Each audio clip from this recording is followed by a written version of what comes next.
जय हिंद एवरीवन, मैं सुनील सम्राट आप सभी का जियो स्वादी चैनल पर स्वागत करता हूं। आज से हमें स्टार्ट करना है ज्योग्राफी का चैप्टर वाइज एमसीक्यूएस और पीवाईक्यू यानी कि प्रीवियस ईयर क्वेश्चंस। विगत वर्षों में पूछे गए जो भी प्रश्न आए हुए हैं उनको हमें देखने का प्रयास करना है। तो आइए स्टार्ट करते हैं अपने प्रथम चैप्टर का, जिसका नाम है कॉस्मोस यानी कि ब्रह्मांड। तो फर्स्ट क्वेश्चन है अपना, महाविस्फोट सिद्धांत संबंधित है। क्वेश्चन है महाविस्फोट सिद्धांत संबंधित है। आइए थोड़ा से महाविस्फोट सिद्धांत की बात करते हैं। महाविस्फोट सिद्धांत को अंग्रेजी में बिग बैंग थियरी के नाम से जाना जाता है। किस नाम से जाना जाता है? Big bang. अगर बात करें इसके बारे में तो एक बेल्जियम के पादरी थे जिनका नाम था जॉर्ज लेमेंतेयर। क्या नाम था? जॉर्ज लेमेंतेयर। इन्होंने बताया कि आज से 13.7 अरब वर्ष पूर्व, कब? 13.7 अरब वर्ष पूर्व एक छोटा सा पिंड था। वर्ष पूर्व एक छोटा सा पिंड था। एक छोटा सा पिंड था जिसमें अत्यधिक घनत्व होता चला गया, अर्थात एनर्जी बढ़ता चला गया और एक टाइम बाद उसमें तीव्र विस्फोट हुआ, जिसके फलस्वरूप ब्रह्मांड का निर्माण हुआ, आकाश गंगाओं का निर्माण हुआ, ग्रहों का निर्माण हुआ, उपग्रहों का निर्माण हुआ और अन्य आकाशीय पिंडों का निर्माण हुआ। बात समझ में आया? तो आइए देखते हैं इस प्रश्न को। महाविस्फोट सिद्धांत संबंधित है, किससे संबंधित है? महाद्वीपीय विस्थापन से? नहीं, ये तो इनकरेक्ट है। दूसरा, हिमालय की उत्पत्ति से? नहीं, ये भी इनकरेक्ट है। तीसरा, ब्रह्मांड की उत्पत्ति से? हाँ, ये क्या है? ये करेक्ट है, ये आपका एकदम सही है। अच्छा देखिए, ये RAS ITS प्री 2007 में आया हुआ प्रश्न है, ये बात दिमाग में रखना है, ठीक है। आइए नेक्स्ट क्वेश्चन की बात करते हैं। नेक्स्ट क्वेश्चन है अपना, बिग बैंग थियरी निम्नलिखित के उद्भव की व्याख्या करता है। अभी जस्ट मैंने आपको बताया बिग बैंग थियरी ब्रह्मांड के उद्भव की व्याख्या करता है। यूपीपीसीएस प्री 2016 में आया हुआ प्रश्न है ये। आइए क्वेश्चन नंबर 3 की बात करते हैं। क्वेश्चन नंबर 3 है, ब्लैक होल की जानकारी सर्वप्रथम दी थी।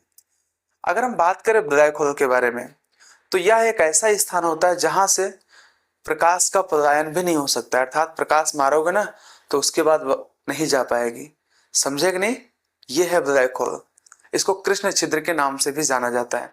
इसके बारे में सर्वप्रथम जानकारी एस चंद्रशेखर ने दिया था। किसने दिया था? चंद्रशेखर सुब्रमण्यम ने दिया था। और इनको 1983 में भौतिकी के क्षेत्र में नोबेल पुरस्कार प्रदान किया गया था। किसको? एस चंद्रशेखर को।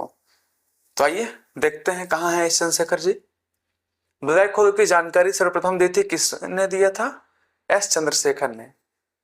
यूपीपीसीएस प्री 2015 में आया हुआ क्वेश्चन से ये देखिए, ये मैंने बताया है।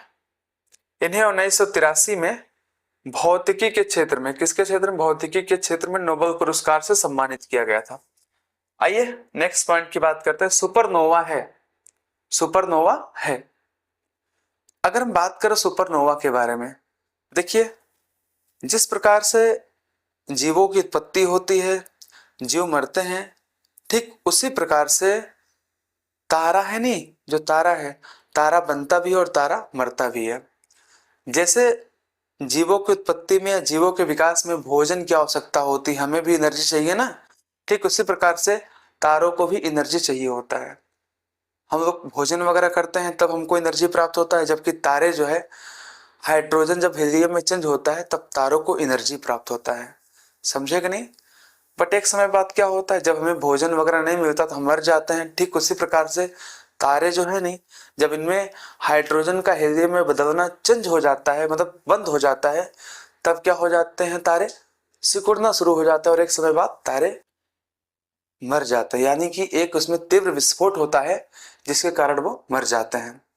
कब मरते हैं? जब हाइड्रोजन का हीलियम में बदलना बंद हो जाता है तब। तो कह रहा सुपरनोवा है।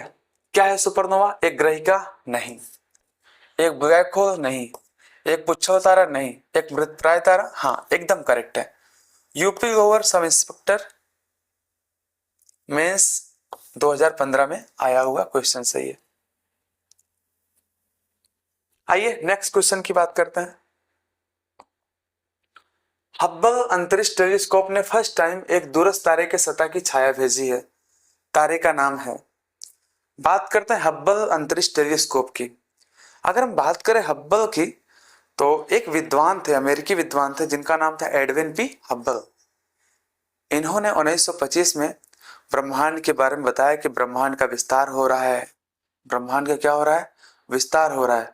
ब्रह्मांड का व्यास 250 करोड़ प्रकाश वर्ष है। और 1990 के दशक में इन्हीं के नाम पर अमेरिका में एक टेलीस्कोप का नाम रखा गया, जिसका नाम था हब्बल अंतरिक्ष टेलीस्कोप। क्या नाम था? हब्बल अंतरिक्ष टेलीस्कोप। समझे कि नहीं? इसने क्या किया है, इसने अभी हाल ही में एक फोटो खींच करके भेजा है अंतरिक्ष से, एक तारे का फोटो खींच करके भेजा है, और उस तारे का नाम था बीटलग्यूस। क्या नाम था? बीटलग्यूस। अच्छा, वर्तमान में इसका नाम क्या हो गया है? हब्बल अंतरिक्ष टेलीस्कोप का नाम चेंज करके रख दिया गया है जेम्स वेब अंतरिक्ष दूरदर्शी। क्या? जेम्स वेब अंतरिक्ष दूरदर्शी। तो कह रहा है हब्बल अंतरिक्ष टेलीस्कोप ने फर्स्ट टाइम एक दूरस्थ तारे के सतह की छाया भेजी है। तारे का नाम क्या है? बीटलग्यूस, जो अभी मैंने आपको जस्ट बताया है। यूपीपीसी प्री 1995 में आया हुआ क्वेश्चन से ये। आइए बात करते हैं नेक्स्ट क्वेश्चन की। निम्नलिखित कथनों पर ध्यान दीजिए। पृथ्वी और सूर्य के बीचों बीच स्थित अंतरिक्ष यान में बैठे व्यक्ति को दिखाई पड़ेगा कि, देखिए कह रहा है कोई ऐसा व्यक्ति जो सूर्य और पृथ्वी के बीचों बीच में एक अंतरिक्ष यान में बैठा हुआ एक व्यक्ति है, उसको क्या चीजें कैसे दिखाई देगा, ये पूछा हुआ है। तो आइए देखने का प्रयास करते हैं। कह रहा है आकाश का रंग काला है, या आकाश से काला है। सही बात है, ये एकदम सही है। जो पृथ्वी और सूर्य के बीचों बीच अंतरिक्ष यान में बैठा हुआ व्यक्ति है, उसको आकाश का रंग कैसे दिखाई देगा? ब्लैक दिखाई देगा, काला दिखाई देगा। तो ये सही है। दूसरा है तारे टिमटिमाते नहीं है, एकदम करेक्ट है। उस व्यक्ति को तारा टिमटिमाता हुआ प्रतीत नहीं होगा। बात समझे कि नहीं? हमारी बात समझ में, ये भी एकदम करेक्ट है। तीसरा, अंतरिक्ष यान के बाहर का ताप पृथ्वी तल के ताप से कहीं अधिक है। नहीं, ये गलत है। तो कह रहा है कौन कौन सा सही है? एक और दो। किसमें है एक और दो? Option number B. Option number B आपका क्या है? करेक्ट है। देखिए ये आईएएस प्री 1996 में पूछा गया क्वेश्चन है।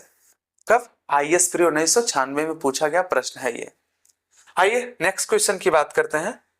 नेक्स्ट क्वेश्चन है, जिस तारामंडल के तारे ध्रुव तारे की ओर संकेत करते हैं वह है। कह रहा है ऐसा कौन सा तारामंडल है जिसके तारे ध्रुव तारे की ओर संकेत करते हैं? ध्रुव तारे की ओर संकेत करते हैं। बात आती है तारामंडल की। तारामंडल किसे कहते हैं? नक्षत्रों का एक विशिष्ट समूह या तारों का एक विशिष्ट समूह क्या कहलाता है? तारामंडल कहलाता है। समझे कि नहीं? तारामंडल की टोटल संख्या कितनी है? 88 है। ठीक। सबसे बड़ा तारामंडल का नाम क्या है? सेंटोरस। सबसे छोटे तारामंडल का नाम क्या? हाइड्रा। आइए इसको जानने का प्रयास करते हैं। जिस तारामंडल के तारे ध्रुव तारे की ओर संकेत करते हुआ है उसका नाम क्या है? सप्तऋषि। सप्तऋषि तारा जो है, इसके तारे जो है ध्रुव तारे की ओर संकेत करते हैं। आइए तो इसमें आंसर क्या? ऑप्शन नंबर ए सही है। बीपीएससी प्री 1996 में पूछा गया क्वेश्चन है ये। आइए नेक्स्ट क्वेश्चन की बात करते हैं। निम्नांकित में से कौन अंतरिक्ष शब्दावली से संबंधित नहीं है? कह रहा है इसमें से कौन सा ऐसा शब्द है जो अंतरिक्ष टर्मिनोलॉजी से संबंधित नहीं है, अर्थात ऐसा कौन सा शब्द है जो अंतरिक्ष से संबंधित नहीं है, अंतरिक्ष से मेल जोल नहीं खाता है? ऑप्शन नंबर ए टेलीमेट्रिंग, भाई ये तो संबंधित है। बी ये भी संबंधित है। तीसरा सिग्नल, ये भी संबंधित है। कह रहा है कौन सा संबंधित नहीं है? तो कौन सा संबंधित नहीं है? Option number D byte. Byte तो कंप्यूटर से जुड़ा हुआ शब्द है। समझे कि नहीं? तो ये देखना है। यूपीपीसीएस प्री 1997 में पूछा गया क्वेश्चन है ये बात भी दिमाग में रखना है। आइए क्वेश्चन नंबर 9 की बात करते हैं। किसने सर्वप्रथम यह स्थापित किया कि सभी ग्रह सूर्य की परिक्रमा करते हैं? कह रहा है किसने सर्वप्रथम यह बताया कि सभी ग्रह सूर्य की परिक्रमा करते हैं?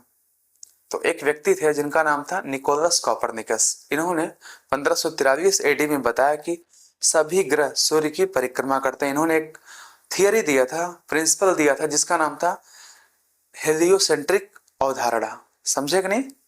तो कहाँ है Nicolas Copernicus? Option number A. ठीक। झारखंड पीसीएस मेंस 2016 में पूछा गया क्वेश्चन है ये। आइए नेक्स्ट क्वेश्चन की बात करते हैं।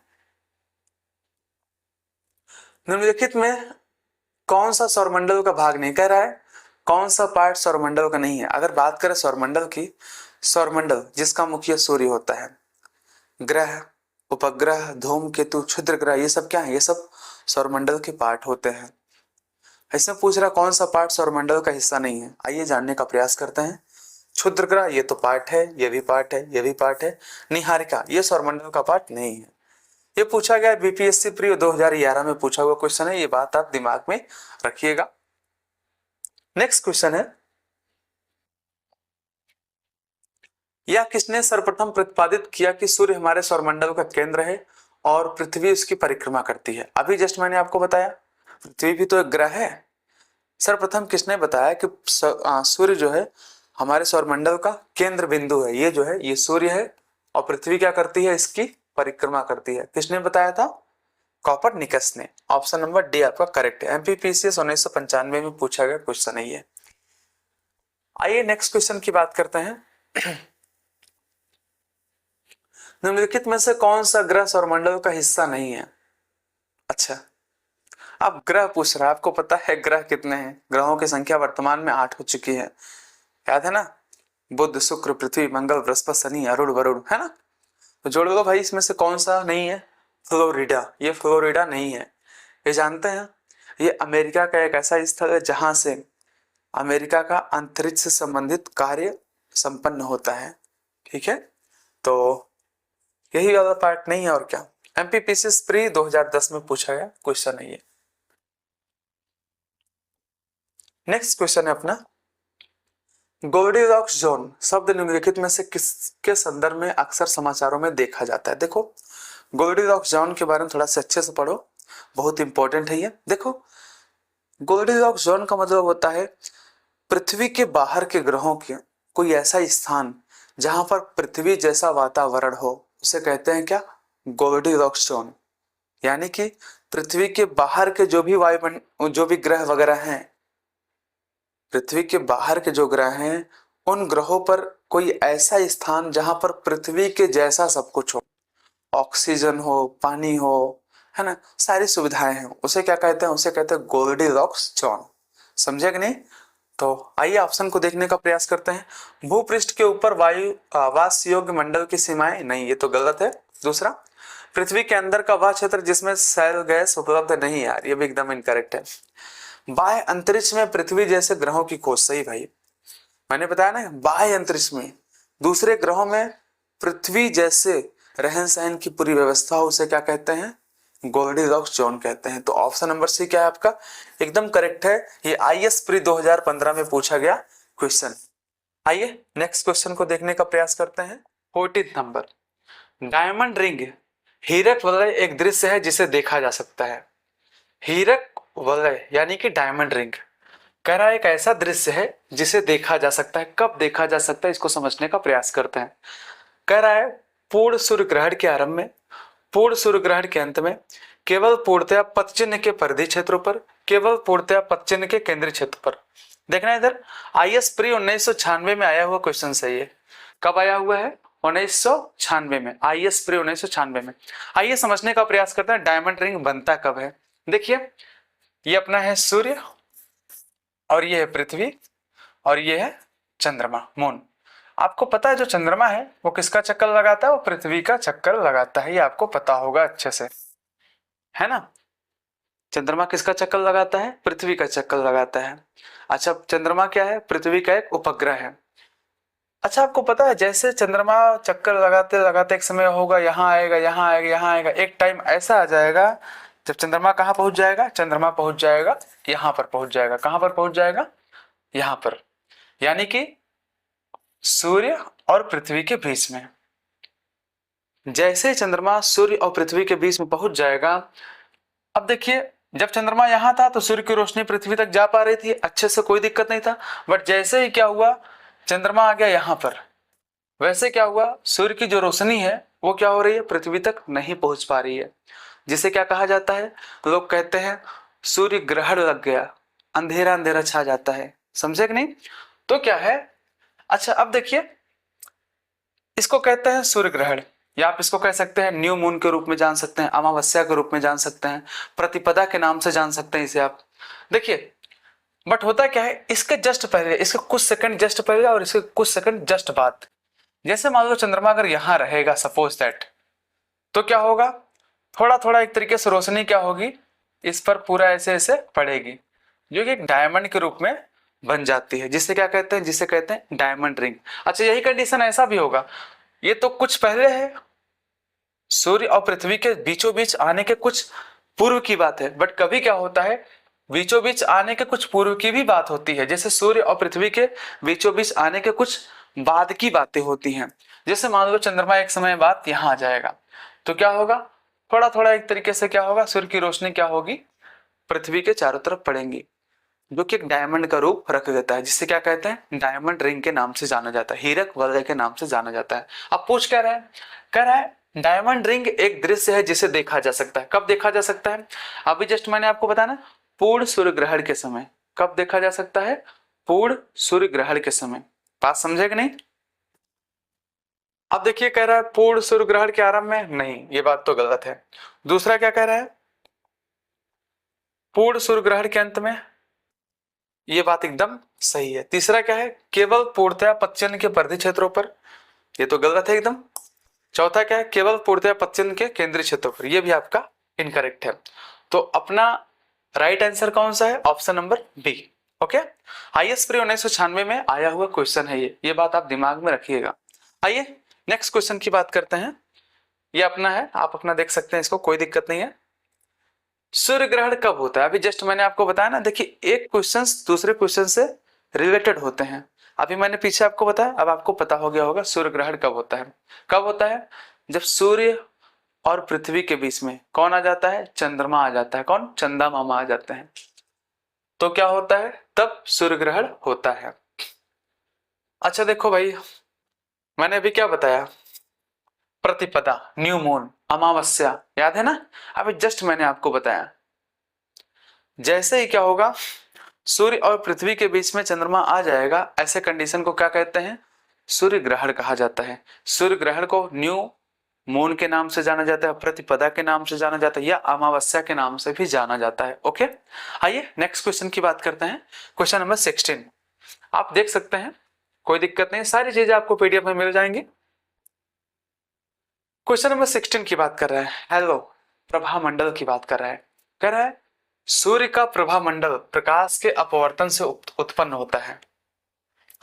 ऑप्शन ए, स्तरीय मेघों के जलवाष्प में। ऑप्शन बी, पच्छाप कपासी मेघों के हिम स्फटिकों में। ऑप्शन नंबर सी, पच्छाप मेघों के हिम स्फटिकों में। ऑप्शन नंबर डी, स्तरीय मेघों के धूलकणों में।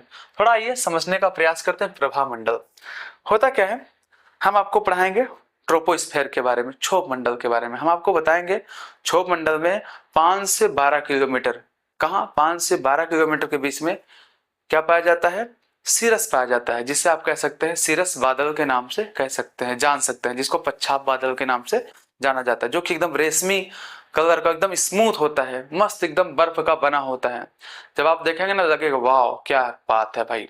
तो क्या कह रहा है, कह रहा है सूर्य का प्रभा मंडल प्रकाश के अपवर्तन से उत्पन्न होता है। कब उत्पन्न होता है, पच्छाप मेघों के हिम स्फटिकों में।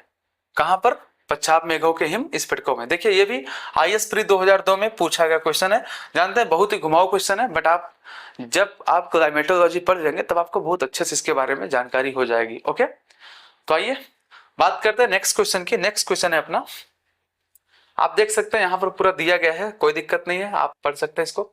एक खगोलीय एकक औसत दूरी है। आइए इसके बारे में बात करते हैं। देखिए हमने आपको क्या बताया, ज्योग्राफी में दूरी के टोटल 3 मापक हैं, या मापन की टोटल 3 इकाइयां हैं। एक क्या है, एक का नाम है एयू जिसको कहते हैं एस्ट्रोनॉमिकल यूनिट। दूसरा क्या है, LY जिसको क्या कहते हैं लाइट ईयर। तीसरा क्या है, पारसेक। ठीक है, 3 मुख्य इकाइयां हैं ये मापन की। अगर हम बात करें एयू की, एस्ट्रोनॉमिकल यूनिट की, या कह सकते हैं खगोलीय एकक की बात करें, तो ये क्या करता है, ये पृथ्वी और सूर्य के बीच की औसत दूरी के बारे में बताता है। किसके बारे में, पृथ्वी से सूर्य के बीच में जो औसत दूरी होती है उसके बारे में कौन बताता है, एयू बताता है, एस्ट्रोनॉमिकल यूनिट बताता है। अगर हम बात करें एक एयू बराबर कितना होता है, एक एयू बराबर होता है 1.5 इंटू 10�8 किलोमीटर। अगर आपको इसे चेंज करना है मीटर में तो क्या करेंगे, 3 बढ़ा देंगे, पता तो होगा ये। नेक्स्ट LY लाइट ईयर की बात कर रहा है, प्रकाश वर्ष की बात कर रहा है। तो प्रकाश वर्ष किसे कहते हैं, सूर्य द्वारा एक वर्ष में तय की गई टोटल दूरी क्या होती है, प्रकाश वर्ष होती है। बात समझ में आया। अगर बात करें एक प्रकाश वर्ष बराबर, तो एक प्रकाश वर्ष बराबर होता है 9.46 इंटू 10⁻12 किलोमीटर होता है। आपके एग्जाम में पूछता है, आप याद कर लीजिएगा, ठीक है। आइए बात करते हैं तीसरे की, जिसको कहते हैं पार्सेक। मापने की सबसे बड़ी इकाई और सबसे पुरानी इकाई है। अगर हम बात करें पार्सेक के बारे में, तो एक पार्सेक बराबर कितना होता है, 3.26 प्रकाश वर्ष होता है। बात हमारी समझ में आएगी नहीं। अच्छा पूछ क्या रहा है, देखिए ये सब क्वेश्चन नहीं पूछ रहा है, बट जानते हैं ये क्वेश्चन आपके एग्जाम में आ सकता है। बात समझे नहीं, हम क्या करते हैं, हम प्रीवियस ईयर के क्वेश्चन से ये जानने का प्रयास करते हैं इससे रिलेटेड और कौन सा क्वेश्चन आ सकता है। जरूरी नहीं है कि यही क्वेश्चन आपका रिपीट कर दे, समझे कि नहीं, ये क्वेश्चंस भी आ सकता है। मैं क्या कर रहा हूं, मैं जानबूझ करके आपको बता रहा हूं ताकि आपको इनके बारे में नॉलेज हो जाए, आप एक अच्छे विद्यार्थी बनिए। और मैं आपको बार बार बता रहा हूं, मैं सुनील सम्राट, मैं आप सभी को यहाँ पर जीएस लॉजी पर ज्योग्राफी का PYQ करवा रहा हूं। हमारे जितने भी टीचर हैं, चाहे वो हिस्ट्री के हो, चाहे एनवायरमेंट को हो, इकोनॉमी को हो, करंट के हो, साइंस एंड टेक के हो, सारे टीचर अच्छे हैं, बहुत अच्छे हैं, एक तरीके से अनुभवी टीचर हैं। मैं चाहता हूं आप सभी उन टीचर के, जो भी हमारे टीचरगण हैं, शिक्षकगण हैं, उनका वीडियो वॉच करें और जो है वॉच करने के बाद कमेंट करके हमें बताएं कि किस टीचर का वीडियो आपको ज्यादा अच्छा लग रहा है। ओके, तो आइए। हाँ अच्छा, मेरा ये मत कहना कि नहीं नहीं नहीं सर आप ये पढ़ा रहे थे आपका बहुत अच्छा लग रहा है, ऐसा कुछ नहीं है। जिनका अच्छा लगे आप उनका जो है विदाउट एनी हेजिटेशन आप बता सकते हैं, ठीक है। प्रवीण सर जो हैं, जो साइंस एंड टेक वाले हैं, सामने बैठे हैं, सो रहे हैं इस समय, समझ रहे हैं नहीं, सो रहे हैं सर, हम उनको डिस्टर्ब नहीं करेंगे, बट कोई बात नहीं। आइए क्वेश्चन नंबर 18 की बात करते हैं। अच्छा देखिए, ये देखिए IS प्री 1998 में आया हुआ क्वेश्चन है, झारखंड PCS प्री 2011 में पूछा गया क्वेश्चन है ये। उम्मीद करता हूँ ये सारे क्वेश्चंस आपको अच्छे से समझ में आ रहे होंगे। ओके, आइए बात करते हैं नेक्स्ट क्वेश्चन की। नेक्स्ट क्वेश्चन है अपना, अच्छा देखिए आप पूरा देख सकते हैं, कोई दिक्कत नहीं, सारी चीजें आपको यहाँ पर दिया गया है, कोई दिक्कत है नहीं। अगर आप हमारा PDF प्राप्त करना चाहते हैं तो आप टेलीग्राम चैनल GS लॉजी को ज्वाइन करके PDF प्राप्त कर सकते हैं, कोई दिक्कत नहीं, पूरा PDF आपको मिल जाएगा विदाउट एनी फी, कोई भी फी नहीं है, कोई भी चार्ज नहीं है। ओके, आइए बात करते हैं क्वेश्चन नंबर 18 की। पृथ्वी सूर्य से निकटतम दूरी पर होती है, आइए इसके बारे में बात करते हैं, बहुत मजेदार क्वेश्चन है। देखिए अगर हम बात करें तो ये अपना है, ये कौन है, सूर्य देवता है, बहुत खतरनाक है, इनके बारे में समझिएगा।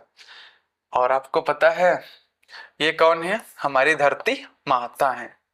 और हमें तो पता ही है हम सब क्या करते हैं, हम सब धरती पे रहते हैं, बट ये भी पता होगा जो पृथ्वी है वो क्या करती है, वो सूर्य का चक्कर लगाती है, ये तो आपको पता होगा, पता तो है ही। बट आपको पता होगा एक समय ऐसा होता है जब पृथ्वी सूर्य से बहुत दूर पर होती है, बहुत अधिक दूरी पर होती है। जब पृथ्वी सूर्य से अधिक दूरी पर होती है, बात समझे कि नहीं, एक समय ऐसा होता है जब पृथ्वी सूर्य से बहुत अधिक दूरी पर होती है।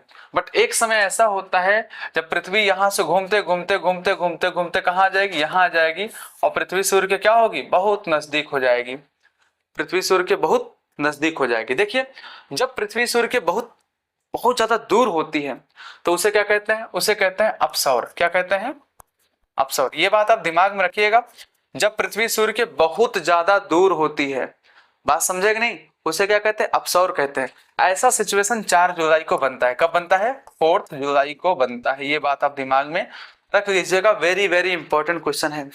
दूसरा कंडीशन, जब पृथ्वी सूर्य के बेहद नजदीक होती है, एकदम नजदीक होती है, उसे क्या कहते हैं, उसे कहते हैं उपसौर कहते हैं। क्या कहते हैं, उपसौर।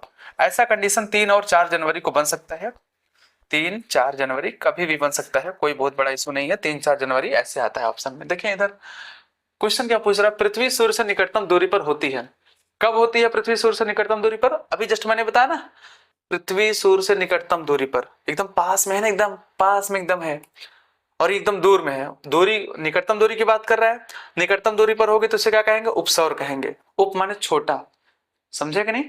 अच्छा ये कब होता है, 3-4 जनवरी के आसपास होता है। ऑप्शन क्या है, कहाँ है 3-4 जनवरी, 3 जनवरी दिया है तो आप क्या करेंगे, 3 जनवरी को टिक कर देंगे। बात समझ में आ रहा है ना? उम्मीद करता हूँ ये सारी चीजें आपको बहुत अच्छे समझ में आ रहा होगा। अगर आपका कोई भी कमेंट है, कोई भी क्वेरी है, अगर आपको कोई भी सजेशन हो, आप हमें दे सकते हैं। सर आप इसे इस तरह से पढ़ाएं, सर आप जो है और कोई क्वेश्चंस वगैरह करा दें, सर इस एग्जाम का क्वेश्चन कराएं, हम आपके लिए हमेशा अवेलेबल है, कोई दिक्कत नहीं है। ओके, आइए थोड़ा देखते हैं। उत्तराखंड पीसीएस मेंस 2006 में आया हुआ है, यूपी पीसीएस जीआईसी 2010 में आया हुआ क्वेश्चन है ये, ठीक है। आइए नेक्स्ट क्वेश्चन की बात करते हैं। देखिए आप पूरा इधर देख सकते हैं, कोई दिक्कत है नहीं। सूर्य का आकार पृथ्वी से कितने गुना बड़ा है? छोटा सा क्वेश्चन है, आइए इसको थोड़ा सा समझने का प्रयास करते हैं। देखिए अगर जब भी पूछेगा सूर्य का आकार पृथ्वी से कितना गुना बड़ा है, कितना गुना बड़ा है, तो आप क्या बताएंगे? 109 गुना बड़ा है। कितना गुना? 109 गुना बड़ा है। बात समझ रहे हैं नहीं? मेरी बात समझ में? आप भी मत सोइएगा, ठीक है, सोइएगा मत, जागना है, तैयारी करना है, क्या करना है? एग्जाम को क्रैक करना है, ठीक है। कोई भी सो जाए, आपको कोई दिक्कत नहीं होना चाहिए, ठीक है। समझ रहे हैं कौन सो रहा है? तो अगर पूछेगा सूर्य का आकार पृथ्वी से कितने गुना बड़ा है, तो आप क्या बताएंगे? 109 गुना बड़ा है। कितना गुना? 109 गुना। बट जब भी पूछेगा सूर्य का आयतन पृथ्वी के आयतन से कितना गुना ज्यादा है, तो आप क्या बताएंगे? 13,92,000। कितना? 13,92,000 गुना अधिक है। ये बात आप दिमाग में रखिएगा, ये आयतन की बात कर रहा है। ओके, मेरी बात समझ में आएगी नहीं? मेरी बात समझ में? बट जब भी कभी पूछेगा पृथ्वी से सूर्य की दूरी कितना है, तो आप क्या बताएंगे? 14.98 करोड़ किलोमीटर। कितना? करोड़ किलोमीटर। ये औसतन दूरी है, समझे कि नहीं? जब न्यूनतम दूरी पूछेगा तो कितना बताएंगे आप? 14 करोड़, मतलब 14 करोड़ 70 लाख। बट अगर पूछेगा अधिकतम दूरी कितना, तो क्या बताएंगे? 15 करोड़ 20 लाख। बात समझे कि नहीं? ये बात आप दिमाग में रखिएगा, वेरी वेरी इंपॉर्टेंट क्वेश्चन है। देखिए ये सारे क्वेश्चंस आपके एग्जाम में आते रहते हैं, और आप जो है, मैं बार बार बता रहा हूं, सिर्फ क्वेश्चन सॉल्व कराना मेरा उद्देश्य नहीं है। हम क्या चाहते हैं? पीवाईक्यू के माध्यम से आप अपने एग्जाम को टारगेट करें। आपके एग्जाम में क्या आ सकता है, हम उसकी भी बात कर रहे हैं। कमीशन ये नहीं है कि भाई रिपीटेड क्वेश्चंस देगा, नहीं, हमने क्या किया? पूर्वावलोकन सीरीज किया, हमारा पूरा चीजें डन हो गया। No, we have to learn according to all this things. Okay, तो आइए पढ़ने का प्रयास करते हैं, आगे देखने का प्रयास करते हैं। क्वेश्चन क्या पूछ रहा है? सूर्य का आकार पृथ्वी से कितने गुना बड़ा है? तो आप बताओ कितने गुना बड़ा है? ऑप्शन नंबर सी क्या है? एकदम करेक्ट है, 109 गुना बड़ा है। सर वो चल रहा है, उसमें टाइमिंग देखिए, ठीक है। एमपीपीसीएस प्री 2014 में आया हुआ क्वेश्चन है भाई, एकदम मजे से करके आना। ओके, फोटो वोटो मेरा बढ़िया आ रहा है ना सर? कोई दिक्कत तो नहीं है? नहीं, बच्चे कहेंगे नहीं सर फोटो नहीं अच्छा आ रहा है। आजकल बच्चे जानते हैं, फोटो देख करके वीडियो देखते हैं कि भाई अच्छा लग रहा हूँ नहीं लग रहा हूँ। ठीक है, कोई बात नहीं। आइए नेक्स्ट क्वेश्चन की बात करते हैं। क्वेश्चन नंबर 20, निम्नलिखित ग्रह युग्मों में से कौन बिना उपग्रह के हैं? देखिए बहुत मजेदार क्वेश्चन है। कह रहा है ऐसा कौन सा ग्रह है जो बिना उपग्रह के है? बात समझे कि नहीं? देखिए हमें बात करना है कौन सा ग्रह है जो बिना उपग्रह के हैं। ऑप्शन नंबर है शुक्र और मंगल, ना जी ना। बुध और मंगल, ना जी ना। पृथ्वी और बृहस्पति, ये तो कभी नहीं हो सकता, क्योंकि अभी चंद्रमा के बारे में बताए हैं। बुध और शुक्र, यस। ये क्या है? ये दोनों ग्रह ऐसे हैं जो विदाउट सैटेलाइट के हैं या विदाउट उपग्रह के हैं। बात समझे कि नहीं?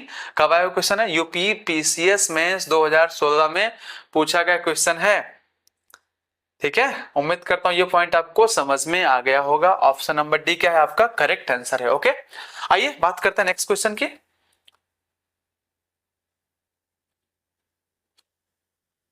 हाँ ठीक है, चंद्रयान प्रथम कब लॉन्च किया गया था? देखिए भाई साहब वेरी वेरी इंपॉर्टेंट क्वेश्चन है ये आप दिमाग में रखिएगा। चंद्रयान प्रथम के बारे में पूछ रहा है, समझे कि नहीं? चंद्रयान प्रथम कब लॉन्च किया गया था? तो option number A 2019, option number B 2008, option number C 2024, option number D 2010। IAS pre 2008 में आया हुआ क्वेश्चन है ये, समझे कि नहीं? बट ये क्वेश्चन तो नहीं आया था, ये जो है हमारे टाइपिस्ट ने मिस्टेक कर दिया, ये क्वेश्चन नहीं आया है, हमको लग रहा है इसके स्थान पर कुछ एडिट किया गया है।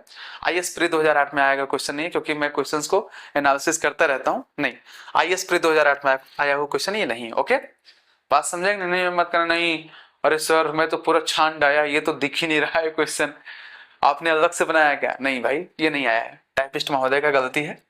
कह रहा चंद्रयान प्रथम कब लॉन्च किया गया था? कब लॉन्च किया गया था भाई? 2008 में। ओके, चंद्रयान द्वितीय 2019 में। आप बताएंगे चंद्रयान थर्ड कब लॉन्च किया गया था और सबसे पहले किस ध्रुव पर उसको जो है लैंडिंग करवाया गया था, उत्तरी ध्रुव पर कि दक्षिणी ध्रुव पर? बात समझे कि नहीं? आइए बात करते हैं नेक्स्ट क्वेश्चन की, क्वेश्चन नंबर 22 या 22। पृथ्वी की जुड़वा बहन कहे जाने वाले ग्रह का नाम है? एकदम छोटा सा बच्चू सा क्वेश्चन है ये, समझ रहे हैं? पृथ्वी की जुड़वा बहन, जुड़वा बहन का मतलब क्या? मतलब पृथ्वी के जैसा सारा चीज हो, स्वरूप वगैरह हो, उसके साथ साथ क्या कार्य वगैरह भी वैसा ही हो, है ना? कहते हैं ना तुम तो एकदम जैसे जुड़वा भाई लग रहे हो, मतलब क्या दिखने में भी वैसे लग रहे हो, कुछ क्वालिटी भी वैसे ही हो। तो पृथ्वी की जुड़वा बहन कौन है? शुक्र है।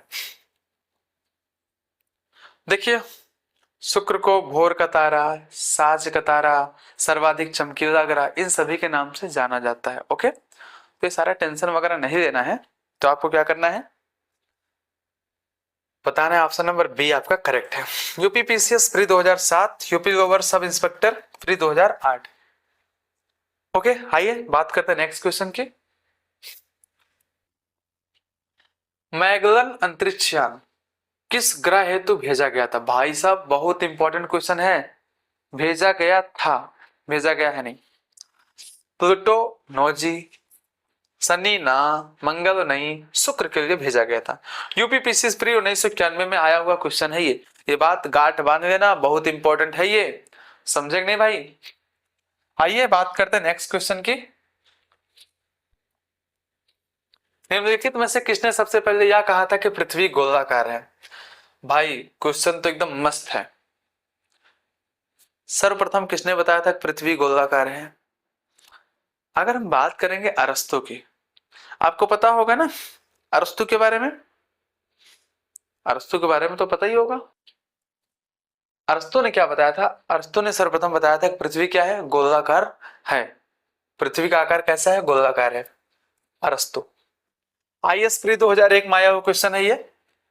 आइए बात करते हैं नेक्स्ट क्वेश्चन के, क्वेश्चन नंबर 25। ये देखिए पूरा सब दिया है, कोई दिक्कत नहीं। इनका एक पुस्तक है ऑन द हेवंस, उसमें इन्होंने बताया था। मैंने उचित नहीं समझा सारी चीजें बताना यहाँ पर, क्योंकि हम क्या करवा रहे हैं, पीवाईक्यू करवा रहे हैं। एक जीवधारी के रूप में पृथ्वी का वैज्ञानिक नाम है। देखो जब भी पूछेगा एक जीवधारी के रूप में पृथ्वी का साइंटिफिक नेम क्या है, तो आप क्या बताएंगे? तो आप बताएंगे गाय, नाजीना, सीता ना भैया, हर्मीज ना भैया, ग्रीन प्लेनेट। ये आपका एकदम करेक्ट है। यूपीपीसीएस प्री 1999 में आया हुआ क्वेश्चन है।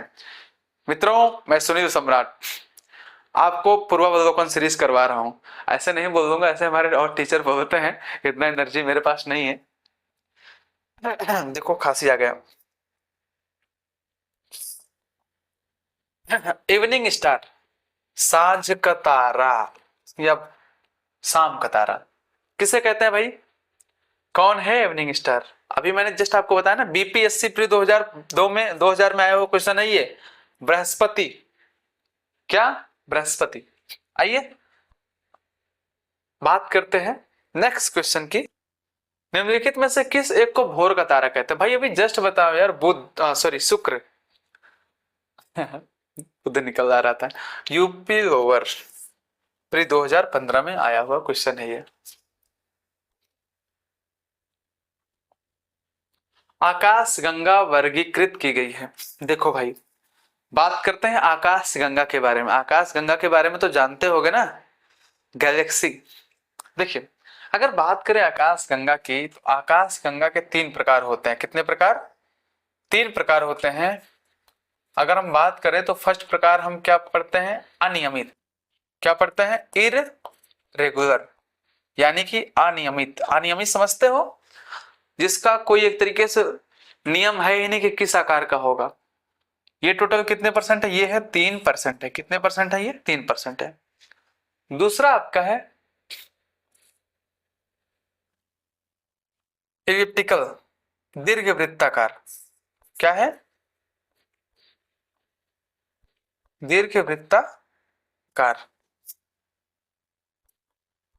इसको आप अंडाकार के नाम से भी जान सकते हैं। किस नाम से? अंडाकार के नाम से भी जान सकते हैं। अच्छा, इस प्रकार के आकाश गंगा टोटल कितने हैं? 17%। कितने परसेंट? 17%। बात समझ में आ रहा नहीं आ रहा है? नेक्स्ट आपका है इरेगुलर, दीर्घवृत्ताकार। और तीसरा आपका है सबसे इंपॉर्टेंट, जिसको कहते हैं क्या? स्पाइरल। स्पाइरल नोट्स यूज करते हो? घुमावदार कह सकते हो आप। इसका परसेंटेज कितना है? इसका परसेंटेज है सर, यहां दिख रहा है जहां मैं लिख रहा हूं 80%, ये दिख रहा है? ठीक है। इसका परसेंटेज टोटल कितना है? 80%। ये पूछ कर है आकाश गंगा वर्गीकृत की गई है। अच्छा ठीक है, ये जो मैंने आपको बताया एग्जाम में आ सकता है, बाकी ये नहीं पूछ रहा है। सर्पिलाकार गैलेक्सी के रूप में, ये तो एकदम करेक्ट है। कैसे? सर्पिलाकार गैलेक्सी के रूप में, क्योंकि ज्यादा कौन है? स्पाइरल है, सर्पिलाकार है। 80% है ये। यूपीपीसीएस प्री 2001 में आया हुआ क्वेश्चन है ये, याद करना बाबू, सोना जादू टोना। हमारी आकाश गंगा के केंद्र की परिक्रमा करने में सूर्य को समय लगता है।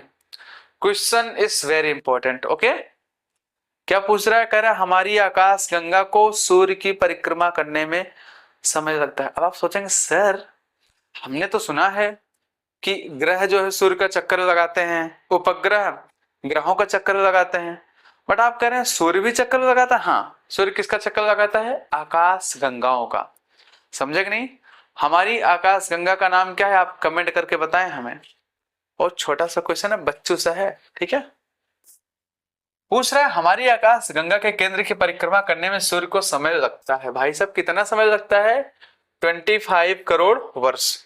आईएस प्री 1994 और 40th बीपीएससी प्री 1995। इतना दिमाग में रखना भाई साहब, क्वेश्चन एकदम बच्चों सा है, बट आपको क्या करना है? बढ़िया से पढ़ करके जाना है एग्जाम में।